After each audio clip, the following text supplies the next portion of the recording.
Kawan, lo tahu nggak? Ada fase dalam hidup di mana seseorang tidak lagi marah, tidak lagi ingin membalas, bahkan tidak lagi ingin menjelaskan apa yang terjadi. Karena yang tersisa hanya satu pertanyaan sederhana di dalam hati. Kalau dunia ini adil, kenapa orang yang menyakiti terlihat baik-baik saja? Sementara gue yang hancur harus memulai dari nol. Kalau lo merasa sedang di fase itu, duduk sebentar kawan. Tarik nafas lo pelan-pelan. Dan izinkan diri lo mendengar cerita ini. Bukan sebagai jawaban mutlak, tetapi sebagai ruang untuk memahami situasi. Video ini nggak dibuat untuk membenarkan rasa sakit lo. Rasa sakit lo udah sah tanpa perlu pembenaran. Video ini dibuat untuk mengajak lo mengingat bahwa hidup ini nggak seacak yang lo lihat. Dan keadilan nggak selalu bekerja dengan cara yang kasat mata. Lo tahu nggak? Ada fenomena ilusi ketidakadilan, yaitu manusia menilai hidup dari apa yang tampak.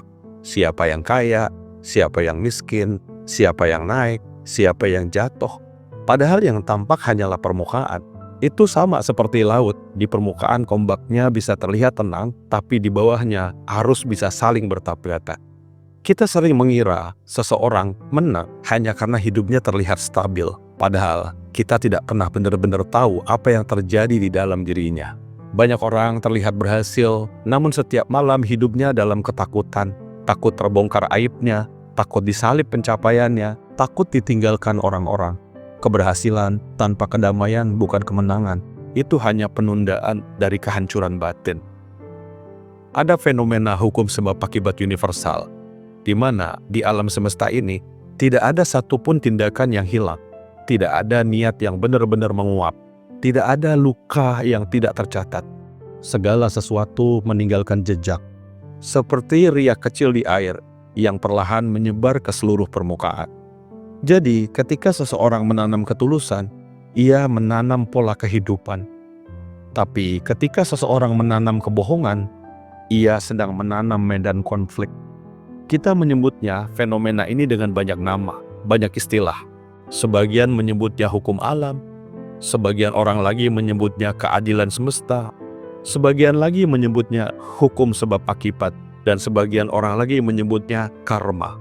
Tapi istilah itu tidak penting, nama itu tidak diperlukan. Yang penting adalah prinsipnya. Setiap tindakan membentuk jalan hidupnya sendiri. Setiap aksi menimbulkan reaksi. Setiap perilaku ada konsekuensinya. Lo tahu nggak mengapa orang jahat sering terlihat berhasil? Ya, ini bagian yang paling sulit diterima. Mengapa orang yang menyakiti lo bisa tertawa lebih dulu? Mengapa pengkhianat bisa hidup nyaman? Itu karena tidak semua konsekuensi datang dalam bentuk hukuman langsung. Banyak konsekuensi datang dalam bentuk kesempatan, kelimpahan, kemenangan sementara. Tapi semua itu bukan sebagai hadiah, tetapi sebagai ujian terakhir.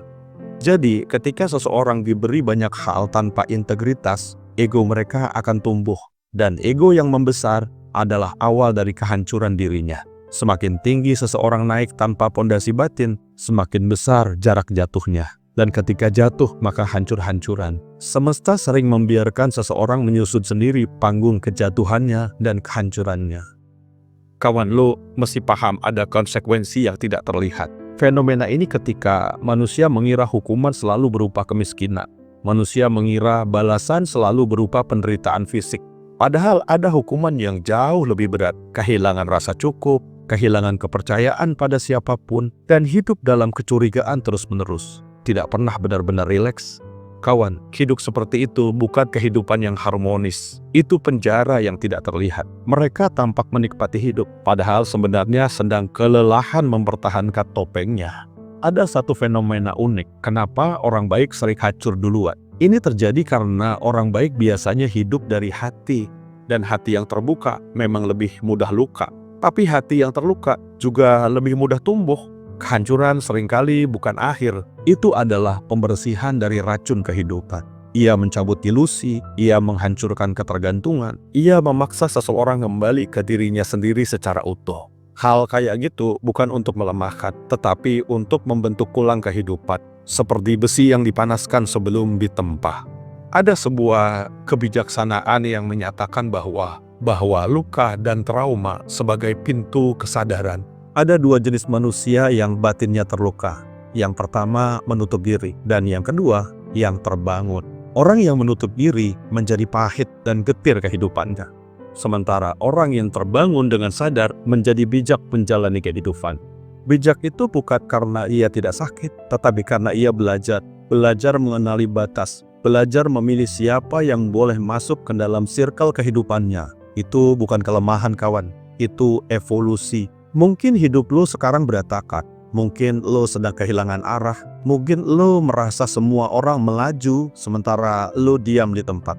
Diam itu bukan selalu mundur, terkadang diam adalah fase membangun akar. Seperti pohon yang sedang menumbuhkan akar, ia tidak terlihat tumbuh, tapi ketika akarnya kuat, pertumbuhannya tidak bisa dihentikan. Lo tahu nggak bahwa ada keadilan yang berbeda waktu? Keadilan semesta tidak bekerja sesuai jam tangan manusia. Ia bekerja sesuai kesiapan jiwa. Ada yang menerima konsekuensi cepat, ada yang ditunda. Ada yang diterima dalam bentuk yang tidak kita duga. Tapi tidak ada yang akan lolos dari keadilan semesta. Bukan karena semestanya kejam, melainkan karena semesta konsisten dalam sistemnya. Lo tahu nggak bahwa membebaskan diri dari ikatan itu penting? Maksudnya adalah kemarahan yang mengikat lo pada masa lalu, dendam yang menahan lo di tempat kejadian. Memaafkan bukan berarti membenarkan. Memaafkan itu berarti lo memilih tidak lagi membawa racun itu di dalam hidup lo. Karena lo tidak perlu menunggu mereka menyesal untuk melanjutkan hidup lo. Kebebasan lo tidak tergantung pada penyesalan orang lain. Jadi, mulailah lo membangun hidup dari dalam. Mulailah dari hal yang kecil kayak bangun tidur dengan niat yang bersih, makan dengan sadar, bekerja dengan jujur, beristirahat tanpa merasa bersalah. Semua tindakan itu terlihat sederhana. Tapi dari kesederhanaan itulah hidup yang stabil terbangun. Jika hari ini lo terluka, itu bukan bukti bahwa lo kalah. Jika hari ini lo hancur, itu bukan bukti bahwa lo gagal. Semuanya itu menjadi bukti bahwa jiwa lo cukup kuat untuk merasakan. Dan jiwa yang bisa merasakan peristiwa itu adalah jiwa yang bisa tumbuh. Lo gak pernah ditinggalkan kawan. Lo sedang dipersiapkan. Tenanglah kawan, jalan lo belum selesai. Dan mungkin bagian terbaik dari hidup lo bahkan belum dimulai. Jadi jika suatu hari nanti lo melihat orang yang menyakiti lo tetap tertawa-tawa, biarin aja. Itu bukan urusan lo lagi. Urusan lo sekarang adalah menjadi versi diri lo yang tidak lagi bisa dihancurkan oleh orang yang sama. Lo tidak diciptakan untuk membalas peristiwa itu kawan. Lo diciptakan untuk bertumbuh dan memahami peristiwa-peristiwa itu sebagai makna dalam kehidupan lo. Dan pertumbuhan selalu lebih kuat daripada pembalasan. Karena semesta tidak pernah salah dalam menuntut pembayaran kepada orang-orang yang melakukan tindakan melanggar sistemnya. Tindakan melanggar normanya. Kalau video ini menemani lo di momen yang berat, lo boleh simpan. Bukan cuma sebagai konten, tapi sebagai pengingat bahwa lo gak sendirian berjalan di dunia ini. Dan jika lo merasa di luar sana ada seseorang yang sedang memikul luka yang sama, lo boleh bagikan video ini ke dia. Bukan untuk mengubah mereka, bukan untuk menggurui, cukup untuk berkata, tenang kawan, lo masih punya harapan. Kita lanjut pelan-pelan, bareng-bareng. Dan kita semua pasti akan baik-baik aja.